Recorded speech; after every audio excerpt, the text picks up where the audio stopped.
Amen. Amen. Amen. Journey with me while you're on your feet to the book of 1 Chronicles. All right. Book of 1 Chronicles. Book of 1 Chronicles, chapter 4. Books of 1st and 2nd Chronicles, amen, cover the same period of Jewish history described in Samuel through 2 Kings. All right. But the perspective is just a little bit different. Many of these books are more of a repetition of the same material. What am I saying? So you read first, 2nd Kings, 1st, 2nd Samuel, 1st, 2nd Chronicles. Different perspectives, repetitions, but saying a lot of the same things to the Jewish people. 1 Chronicles, chapter 4. Go to verse 9. New King James reads, 1 Chronicles 4:9. New King James reads, Now Jabez was more honorable than his brothers, and his mother called his name Jabez, saying, Because I bore him in pain. And Jabez called on the God of Israel, saying, Oh, that you would bless me indeed, and enlarge my territory, that your hand would be with me, and that you would keep me from evil, that I may not cause pain. So God granted him what he requested. That the Lord bless his word. Going to talk to you from this subject, moving out of your comfort zone. Amen. Turn to your neighbor and say, neighbor. Pastor's going to preach about moving out of your comfort zone. Amen. Continue to solicit your prayers. Moving out of your comfort zone. Jabez called upon the God of Israel, saying, Oh, that you would bless me indeed, that you would enlarge my territory, that your hand may be with me, and that you would keep me from evil, that I may not cause pain. So God granted him what he requested, moving out of your comfort zone. Everybody has a comfort zone. Amen. There's a certain temperature at which you feel most comfortable. I know in my house, amen, I go through this. There's a way of life in which we feel at ease. There's a crowd of people with whom we feel most comfortable. When we're around the wrong crowd, wrong situation, wrong place, doing the wrong things, we can feel very uncomfortable and out of sorts. Amen. When we find ourselves outside of our comfort zone, we can become a little nervous. And there's nothing wrong with this. Just proves that we're interested in being comfortable. Everybody wants to be comfortable. Amen. However, to sense comfort can bring a thing of concern. It is easy to reach a place as individuals where we become satisfied with the status quo. Amen. We so structure our lives to a point that we can almost predict what will happen from one day to the next. All right now. For many, this kind of stability provides a deep sense of security and well-being, and there's really nothing wrong with that. It is when the same type of comfortable living invades our spiritual life that causes us trouble. There's nothing wrong with being satisfied with your job, and when you become satisfied with your service to the Lord, you're going to have some problems.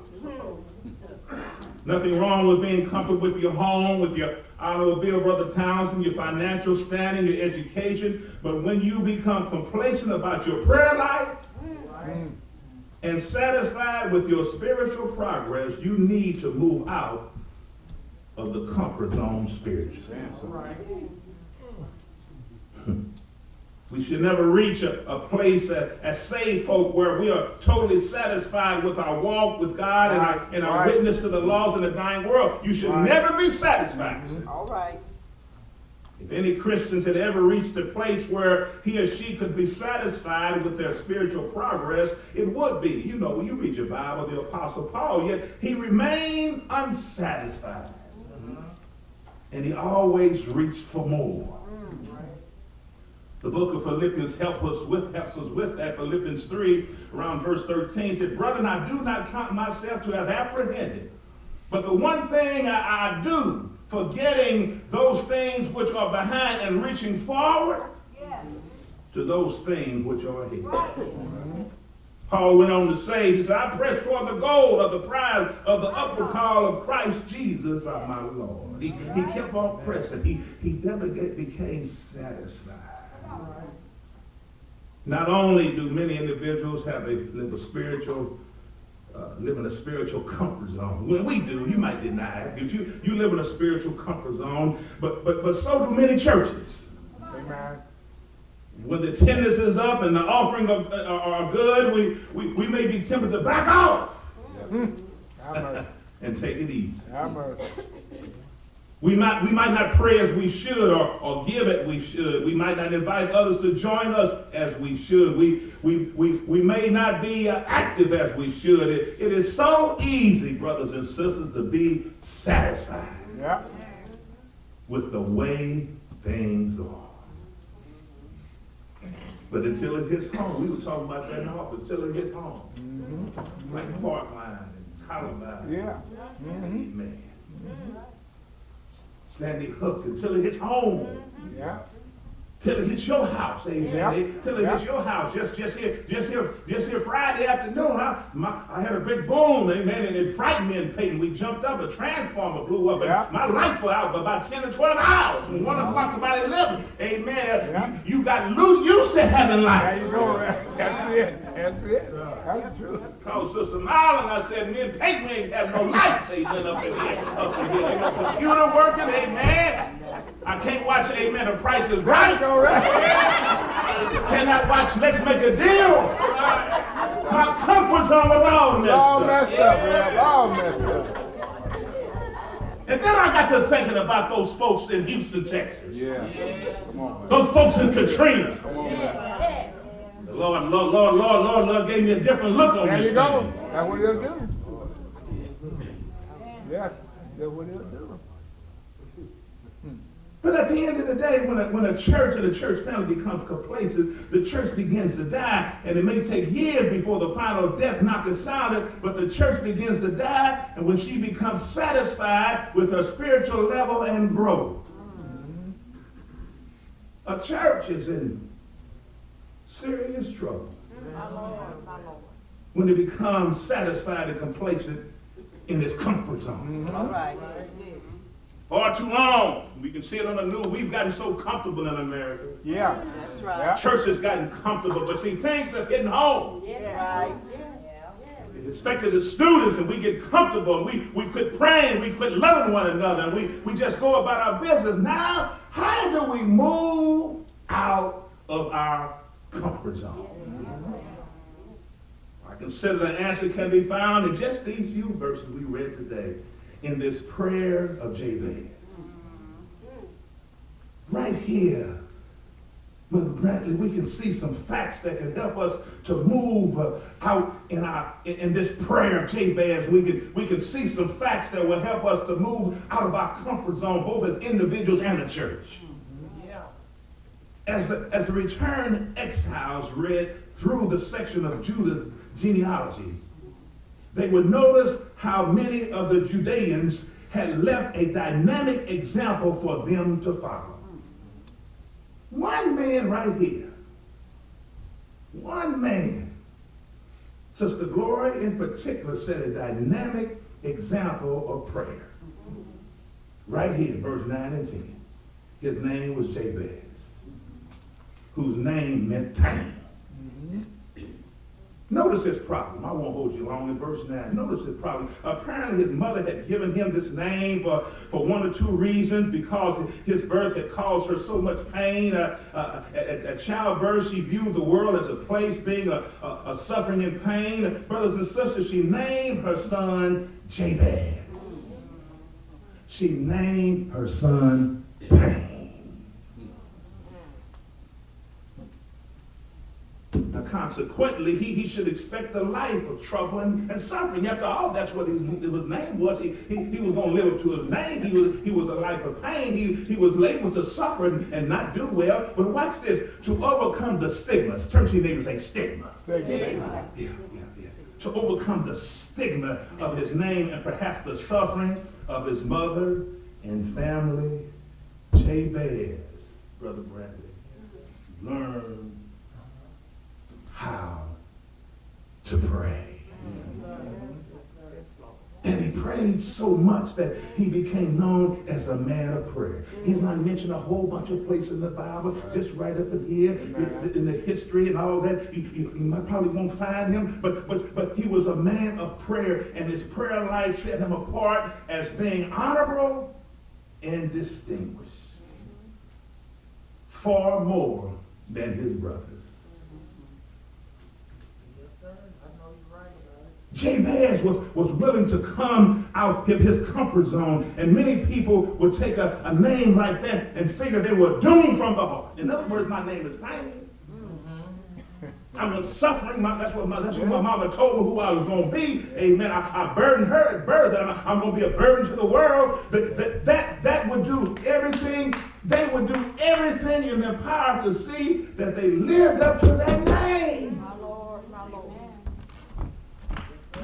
Beloved, it doesn't have to be that way. Praise the Lord. God always sends angels. Amen. All right now. Amen. We have the power through the Holy Spirit to break free of the chains of our past. We got the power. Right. And as the Bible says in John, why men love darkness rather than light, because their deeds are evil. Yes, In sir. other words, you can get out of where you are, but you enjoy being there. Amen. My Lord. Just because everyone think we will fail doesn't mean we have to. That's right. Y'all can say amen. Amen. Amen. Just because we were taught some bad thing or a bad thing growing up doesn't mean we have to live that way. Right. Just because your family was not like the Leave It to Beaver family All right. or the Father Knows Best family, y'all come with me, All right.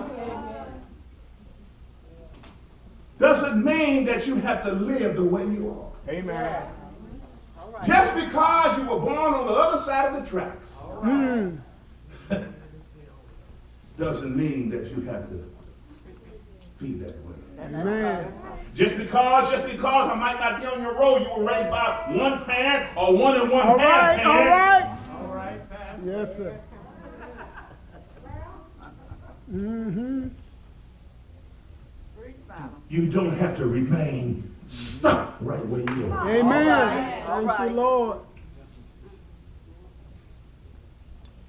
Does that mean you have to remain that way forever? Because reputation is what other folks think about you, but your character, preach Pastor Milan, is who you really are. That's right. Yes, Lord. A.R. Bernard Yeah. determines, he said, attitude determines approach, and approach determines success of faith. Yeah. It's all about your attitude. That's going to determine your approach. All I'm saying is that we have the ability to rise above ourselves through the power of God. Right. Little history, since this is still Black History Month, we got it's about done. We still have a week, now we got a month. Praise the Lord. All right. Wilma Rudolph, she was a successful Olympic athlete in the 60s. Most of you all know her story. When she was born, 16th of 18 children, a poor black family in Middle Tennessee. weighing 4 pounds, 1 ounce at birth. At the age of 4, she contracted polio and lost the use of her left leg. Y'all know that story? And the battle with polio left her weakened, and she immediately developed chronic pneumonia and scarlet fever. Even though she managed to survive those deadly diseases, she spent the bulk of her childhood as a cripple. Wilma Rudolph. And it was only through years of therapy, which her mother used to carry her one day off a week, amen, and another part of the state, and determined that Wilma would be able to regain the use of her left leg. She went on to play high school basketball, setting a school season record for the most points, 803 points in 25 games. Wilma Rudolph. In 1960, Brother Townsend, Wilma Rudolph represented the United States in the Olympics, which has held in Rome, Italy, and she won gold medals in all 3 of the events. And when she competed, I'm talking about Wilma Rudolph, the polio child. In both the 100-meter dash and the 200-meter dash, she finished at least 3 yards. She could run in front of her closest competitor. She tied the world record, you all, in the 100-meter, and she set a new Olympic record, you all, in the 200. And the 400-meter relay, she brought home her team from behind to win the gold. I'm talking about Wilma Rudolph. She had polio when she was a child. At the very least, we can say that Wilma Rudolph rose above her circumstances. Her destiny, Brother Ewan would call it, to grasp that brass ring and claim a better life. She didn't let her physical body mess up her mindset on where she was. Your attitude determines your approach. And your approach determines success or failure. Can I get an amen? Amen. Verse 10. 10a. I'm going to break this down. His performance in life. The Bible says that Jabez was more honorable than his brethren. This means simply that he was worthy of more honor than the rest of his family. That's what it says. Than the rest of his family. Now, he just looked at how they were living and decided that he was going to do better. Preach, Pastor Miles. Jabez, look what he does. Look what he walked with me, y'all. He asked the Lord to put his hand into his life. Jabez was not content to be like the others. When it came to the power of God, he wanted more. I want you to know today, you all, that as children of God, we do not have to settle for a weak, powerless life. You don't have to settle that. Yes, sir. Jabez was not remembered as a great leader. No, he wasn't. It's not in here. A great prophet? No, wasn't a great prophet. Great preacher? No, he was not a great preacher. He did not make his mark on the battlefields of life as a great leader of men. No, that wasn't Jabez. His name is remembered because he was a man of prayer. Amen. Turn to your next neighbor. This was a praying brother. His name is remembered because he was a man of God, you all, in a godless day. Do we have any men of God in a godless day? When we learn that we do not have to do like everyone else. That's right. When will we understand that the Lord has made us an individual and we do not have to fit into the crowd? All right. Young folk, we try to fit into the crowd. Nor do we have to please anyone but him. Just please the Lord. Now, there you go. That's it there. Let me unfold this, and then we go home. The man prayed, you can write it down, for 3 things, basically. Prosperity, power, and protection. He prayed. Pastor, my word is that. Look at Timothy. For God's richest blessings upon himself, prosperity. For God to enlarge his borders, territory, or property. For God to be with him, to lift his hand, to help him, power. for God to keep him from evil, from all trouble, all harm, and all pain. In other words, for protection. You all, because as you keep going through life, the devil gonna come. Mm-hmm. He's gonna show up. Yep. Peter said he's walking. Mm-hmm. Amen. He walks around as a roaring lion. He walks. That means continued. He ain't gonna stop. He gonna stop at your house. He gonna stop in your marriage. He gonna stop in your family. He gonna stop in your church. But he don't have to stay there. Yeah. As one preacher say, I hear you knocking, but you can't come in. Y'all not one to answer the door. If I got this big mirror, well, I had to put it there. Sister Milan put it there by the glass, amen, and I peep. I don't blame everything of her. Most of the things I'm glad she does anyway, amen, because it helps me out. Amen, but I just slide in and peep, amen. Yeah, right. Y'all with me? Even when my son come over, next day ring the doorbell, I'm still peeping. All So I right. said, you know what? I might not want you to come in. All right. All right, man.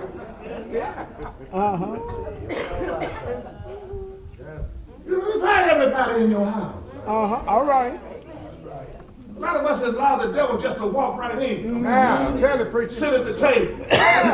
Put your feet underneath the coffee table. Watch TV. There's a lot of devil to go in the refrigerator. There's a lot of the devil to go into the stove and the microwave. Put the devil out. Put him out of there. All right. That's it. Better still don't let him know. And now, there you go. Don't let him get in that start. I'm done. I know that's right. May the Lord bless you real good. Jabez really demonstrates that he refused to be forced into anyone's mold. He was determined to live for the Lord. Jabez ended this prayer with a request for the protection from sin and evil. Yeah. He knew that when sin comes in, don't miss this, trouble soon follows. Yep. All right. Yep. Jabez simply asked the Lord to help him to live for God. You can say what you want to say. You think you can do it on your own? You need the Lord's help as you go down this journey. Because there'll always be some joker, or sister, or brother, a floozy, whatever, want to try to get you off track. And this should be the attitude taken for every Christian. Jabez, amen, and his provision. Look at 10b. Watch this. He tells us basically what Matthew, what Jesus told the brothers in Matthew. We serve a God today who has promised to hear and answer our prayers. Matthew chapter 7, verses 6, 7 through 8. He said, ask and it shall be given. Seek and you shall find. Knock and it will be open to you. For everyone who asks, receive, and everyone who seeks, find, and everyone who knocks, and to him who knocks, it will be open. We serve a God today who has promised to hear and answer our prayers. Therefore, we can make our requests in absolute confidence, knowing that the Lord has heard us and will give us what we seek. Now, what about in your life? Greater faith? Are you growing like you should? Well, are you satisfied with where you are right now? Are you satisfied with what you're doing for the Lord? Are you happy with your level of spiritual growth? If the answer to any of these questions is no, then let me remind you as I take my seat that the Lord is waiting to make the necessary changes in your life. All that remains is for you to come to Jesus and to come out of your comfort zone. Oftentimes you don't need another job. But you don't need no more money. You just need to take better care of the money that you got coming in once a month or twice a month. And oftentimes, single folk, you don't need another honey. You don't need another Ray Ray. You don't need another Charlie Sue. You don't need another Mickey Lou. You don't need another Susie. What you need is the Lord. What you need is to follow on your knees and ask the Lord to help you right where you are. Through the prayer of faith, they overcame the sorrow and indicated by the meaning of his name. You got to fall on your knees. Oftentimes, Lord already know. You got to say, just Lord, just help me. Yes. Take me from where I am. Yes. And move me from where I should be. Yes. Paul said, press toward the mark of the high call. And forget those things of the past. Because the Bible tells us that any man puts his hand to the plow. That's what the Bible says, and begins galloping and looking back. You're not fit for the kingdom. All right. You got to stay focused on Jesus. Uh-huh. Because Jesus Uh-huh. is going to get us out of this mess. All right. My heart goes out like your heart goes out. As I see the parents in Florida, Southern Florida. My heart goes out to the folks in Washington. My folks go out, heart goes out to the folks in City Hall. But you know what? We picking up our Bibles now. All right. We praying a little bit more now. We listen to our children now. Because you know they always say, listen to your children. Listen to the children now because they make a lot of sense. But most of all, keep your focus on nothing less than Jesus Christ and righteousness. No other help I know but Jesus Christ, who's willing to lead us, guide us, and steer us in the proper way. But we've got to come out of our comfort zone and give it all to the Lord. Let the church say amen. Amen. Church say praise the Lord. Praise the Lord. Shall we stand?